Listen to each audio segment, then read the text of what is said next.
Hello and good evening. Welcome to Science TV 7 p.m. news with me Elvis Odhiambo and my voice interpreter Irene Chebuet. Let's focus on our news. The Law Society of Kenya, LSK, has urged the judiciary to remain firm at the wake of President William Ruto's attack on judicial officers whom he has accused of being corrupt and undermining his government's agenda. LSK vowed to defend the judiciary, constitution and rule of law, warning that the country risks not developing economically or socially unless the exercise of power is restrained. Addressing the media on Friday during the kickoff of peaceful protest, LSK President Eric Theuri said, LSK are in unison with the judiciary and stands firm with them. It is a march in support of the statehood of the nation of Kenya, because Kenya cannot exist as a country if it is not ruled by the rule of law. So it is important, as we undertake this, for the public to understand and to join us in this, and to stand with us, and to stand with all Kenyans of goodwill, to say that if the president would want to say that as a Kenyan, he can choose which order of the court to obey or not, what makes it different from any other Kenyan from saying we are not going to obey those orders? This is an important country, not just in the region, not just in the African region, but the world. And therefore, if Kenya gets it wrong and we allow a situation where judges will be intimidated into issuing orders that just favor the executive, then we have lost it. Let's go united! Shall never be defeated! Our people united! Shall never be defeated! Long live the Constitution! Long live! Long live! Long live the people! Long live! Long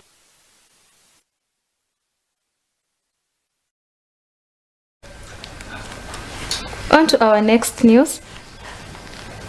The Orange Democratic Movement, ODM, has called for the immediate transfer of Kisii County Police Commander Charles Kasese in response to a recent outbreak of violence at events organized and attended by Kisii Governor Simba Arati. Addressing journalists in Kisii on Friday, ODM Secretary General Edwin Sifuna alleged that Mr. Kasese and officers under his command reportedly turned a blind eye to the violence that erupted at two separate events organized by Arati on January 6th and January 8th, 2024. During the January 6th incident, Arati was attending a funeral in South Mugirango when individuals with alleged ties to South Mugirango MP Sylvanus Osoro disrupted the event, openly firing arrows at mourners despite the presence of police. Just 2 days later, Arati was distributing bursary forms in Nyakembene, South Mugirango, when armed individuals disrupted the events. The ODM party wishes to express serious concern about the life and safety of its national vice chairperson and Kisii governor, His Excellency Simba Arati, following repeated violent attacks perpetrated by known persons in broad daylight with what appears to be tacit support and collaboration with elements in the security forces. All these incidents have been reported to the police and widely captured by both mainstream and social media, but we wish to lay them out here for the purposes of a record. On 6 January 2023, Honorable Arati was attending the funeral of the father to Paul Okombo Ayema, the MCA for Boikanga Ward in South Mugirango constituency, when the area MP, Honorable Sylvanus Osoro, unleashed violence with his goons shooting arrows at mourners in the full glare of the police. Governor Arati, who was the target of this attack, was safely evacuated by his security team. The incident was reported at Nyamarambe police station, and to this date, no one of the known culprits has been brought to book. On the 8th of January 2024, as the governor went about issuing bursary forms in Nyankembene, in the same ward in South Mugirango, armed men stormed the meeting with gunshots, rending the air. Many people were injured in the resulting stampede. Some, including the governor's security detail, suffered gunshot wounds, and the DCIO here has confirmed to me that that gentleman is still in office. It turned out in hospital. It turned out that those gunmen were in fact police officers. One of the officers captured firing at the crowd with an AK-47 rifle was identified as one Kevin Lagat of force number 260865. He is a police constable attached to Honorable Osoro. Others are Simon Murithi of force number 119319 and Peter Muge of force number 239197, all stationed at Nyanchua police station. It is suspected that Kevin Lagat has been transferred to Parliament police station since that incident. One officer, Morris Kiambi, is believed to have been ferried from his station of duty in Langata, Nairobi, to participate in this heinous attack. That such a brazen attack could happen in a country supposedly run in accordance with the rule of law is beyond comprehension.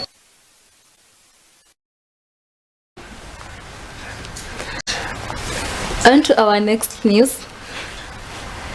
Chief Justice Martha Koome has affirmed that she will not accept the judiciary being interfered with without any evidence. CJ Koome added, the JSC is ready to fight corruption cases against any judge who is found guilty of corruption.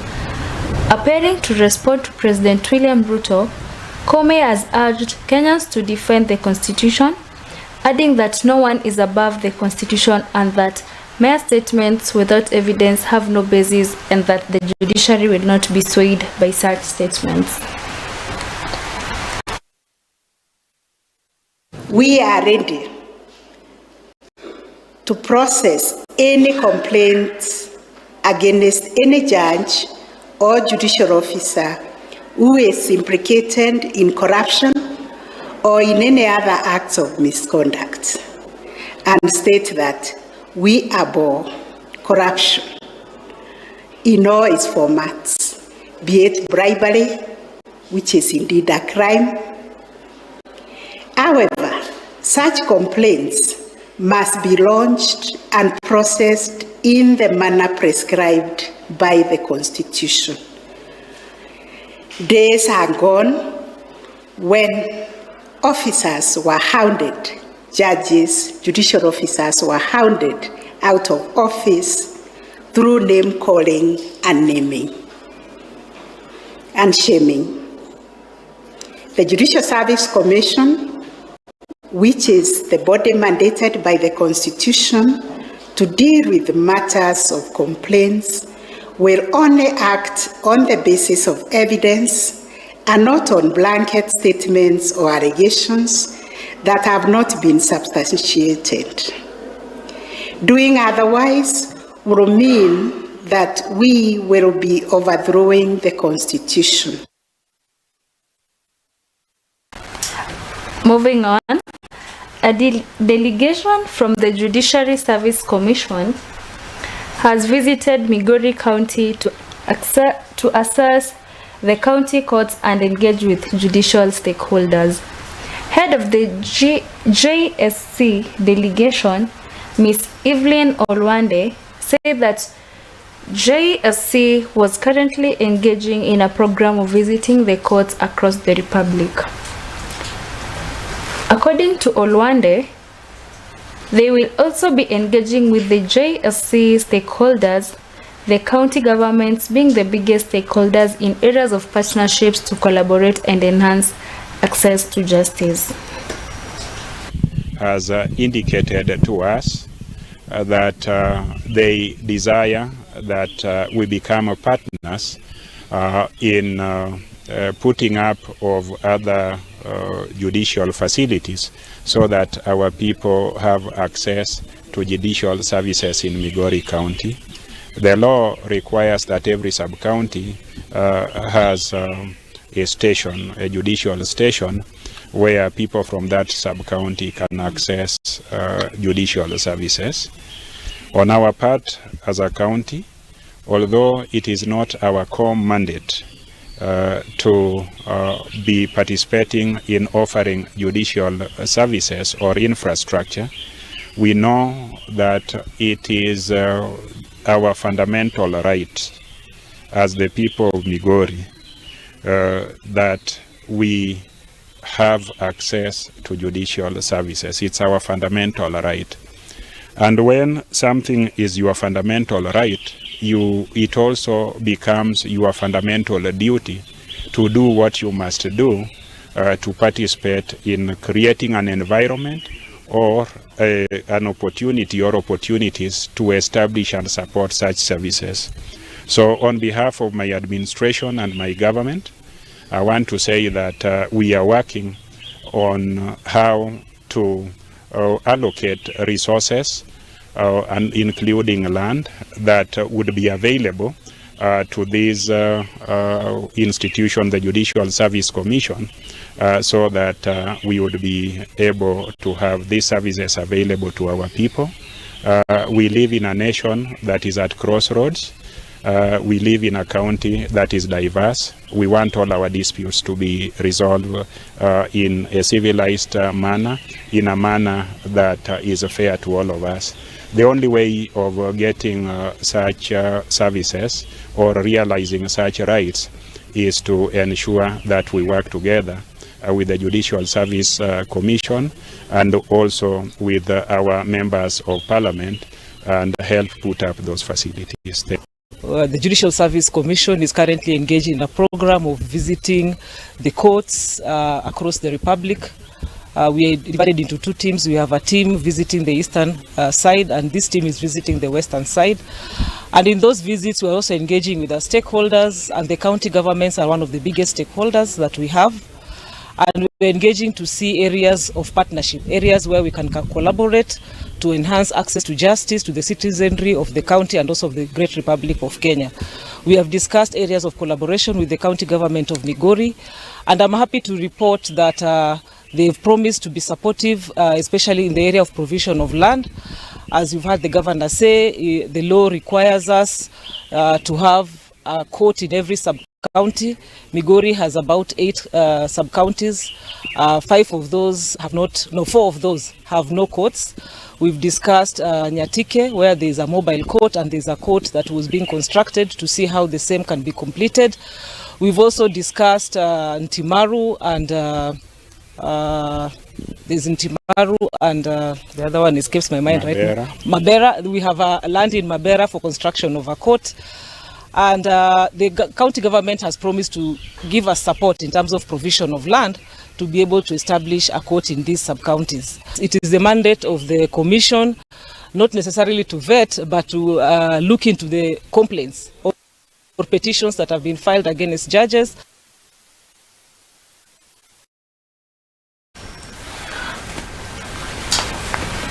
On to our next news item. Embu County doctors have suspended their strike and agreed to return to work pending negotiations to address their grievances.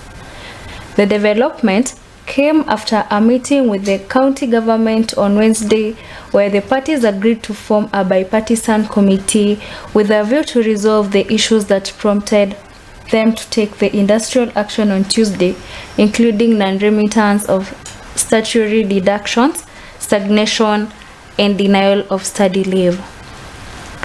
The committee is set to hold the first meeting and give a report by 17th that will, among other issues, come up with recommendations for terms of employment of doctors in future.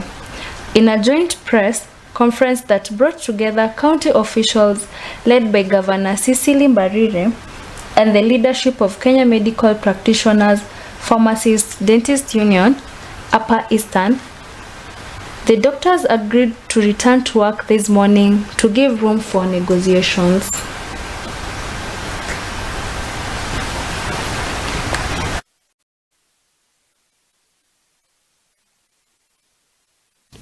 The KMPDU has agreed to suspend the strike from 12 January 2024 up to 17th January 2024, when the bipartisan committee report will be tabled to the larger team chaired by the governor. Failure of both parties to agree, the industrial action will resume immediately. The doctors will resume work on 12th January 2024 at 8 a.m.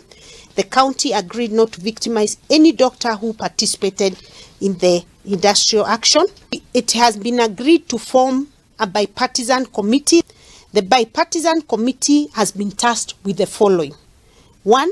To hold the first meeting on 12th January 2024 at 9 a.m., which is tomorrow, and give the report by the 17th January 2024 to the larger team. Come up with recommendations on terms of employment for doctors in future.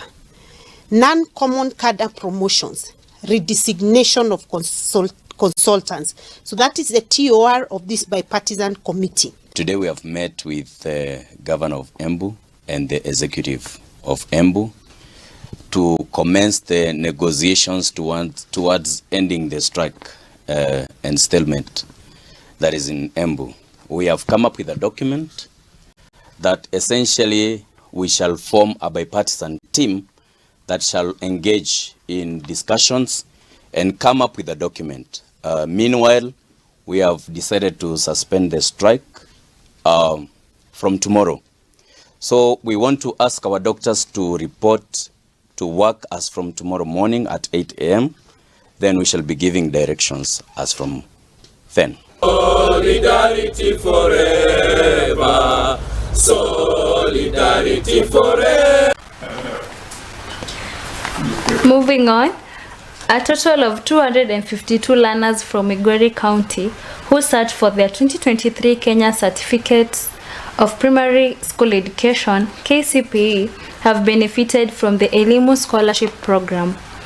The 138 girls and 114 boys will see the education tuition catered for in the next 4 years in their respective schools of choice when they join Form 1 this month. Migori County Director of Education, Jacob Onyego, said that the process was very competitive and done above board. According to Onyego, the committee selection advisory board was well represented right from the local authorities, the Ministry of Education, the community, and the religious group, adding that the scholarship was issued on a proposed scale of merit. The beneficiaries will also receive some of the personal effects like shoes, transport, and other necessities that will support their education during their 4 years stay. Just had a very successful launch of the Elimu scholarship that has captured 252 learners in Migori County who will be benefiting. Out of the 252, 138 are girls, 114 are boys. Of course, the process was very competitive, but it was done in a manner that is above board. Community Selection Advisory Committee had the Deputy County Commissioner chairing, Sub-County Director of Education Secretary, and membership was drawn from across the community, the county government, the religious community, and we even had a representative from the teaching fraternity, the national government, constituency fund, and even NGOs that support education. So it is an all-inclusive committee. The applicants who showed interest in this scholarship in the county were 2,354, and we've been able to identify the 252 who have already been flagged off, and they will be joining various secondary schools from next week with the full scholarship that includes even personal effects, shoes, school fees, transport, and any other thing that will support their education. And we want also to thank our governor for accepting to come and grace this very important function. Other organizations have also come in to support, and we don't need to give those details, they are there. The governor has also said that he will soon be giving scholarship to a number of learners. So we want to encourage that those other learners who may not have benefited under this program, other players are encouraged to come on board and support them so that no child is left out, because the government is emphasizing on 100% transition. All the candidates who sat KCP 2023, it is our expectation that they will all be joining our secondary schools from next week.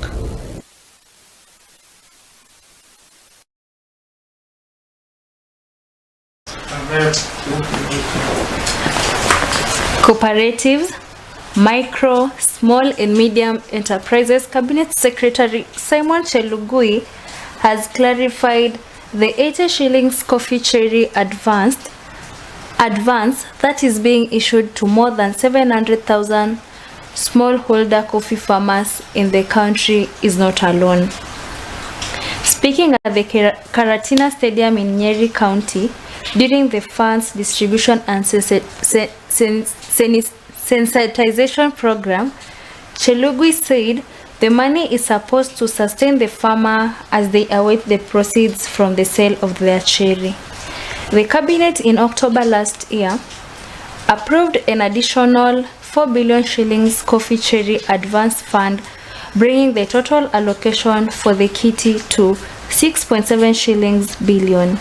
With the increased funding, farmers will now take home 80 shillings per kilogram of cherry delivered to factories from the previous 20 shillings per kilogram of cherry.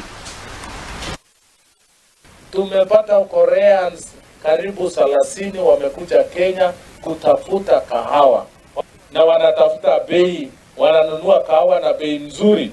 Shida yangu ni ile maneno mmezungumza hapa, mambo ya bei ya kahawa, sababu hata ile taarifa ama ujumbe niko nayo, hiyo ni advance, hiyo haitoshi.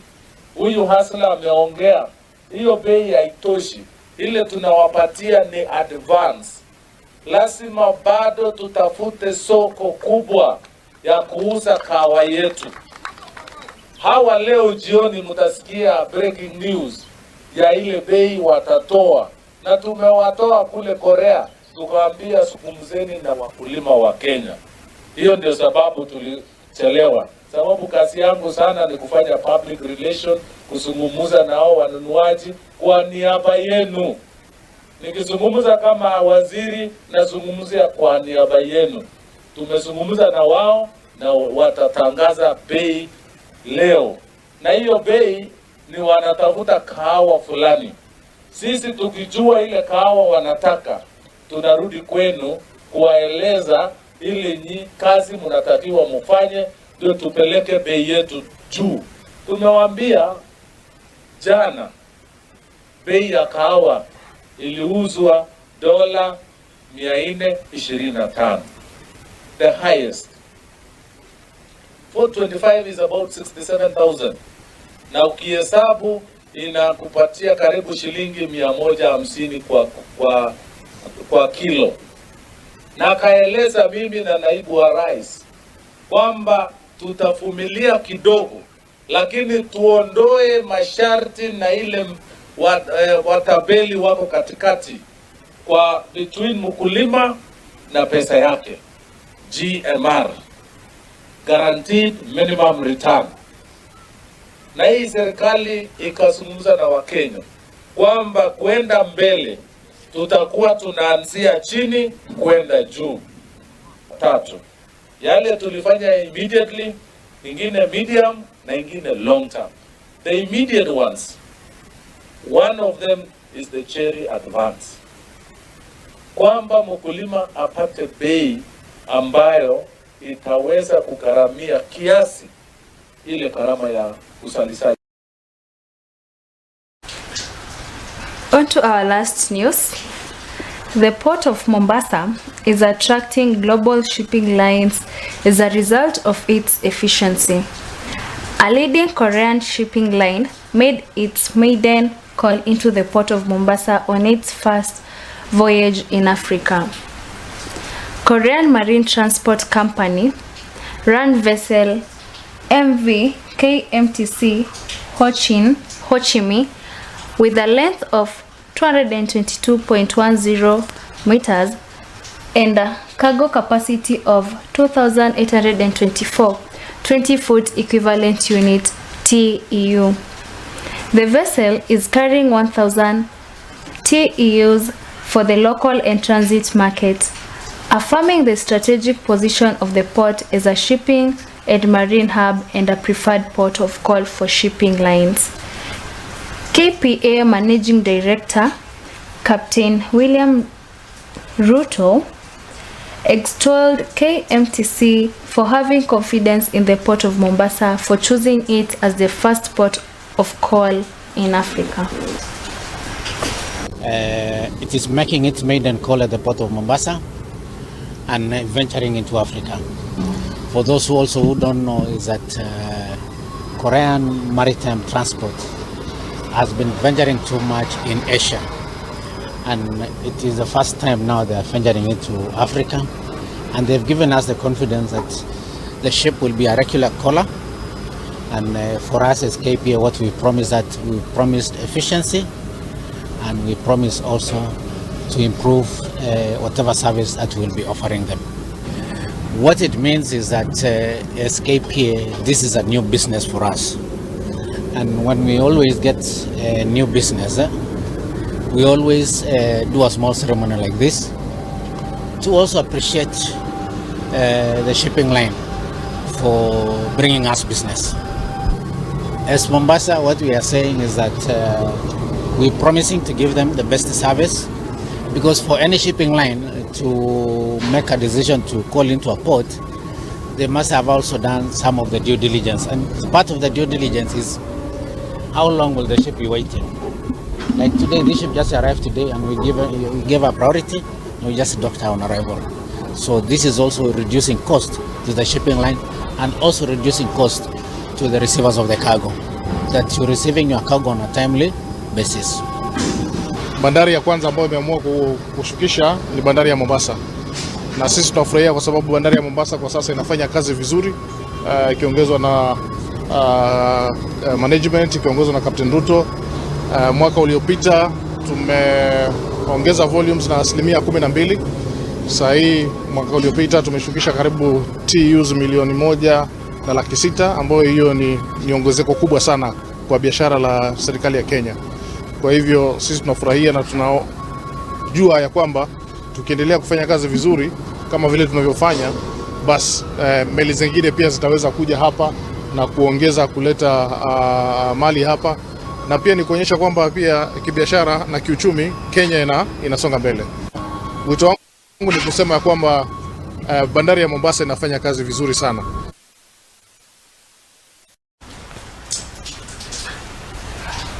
Now we are going for a commercial break, then we'll welcome you with sports news.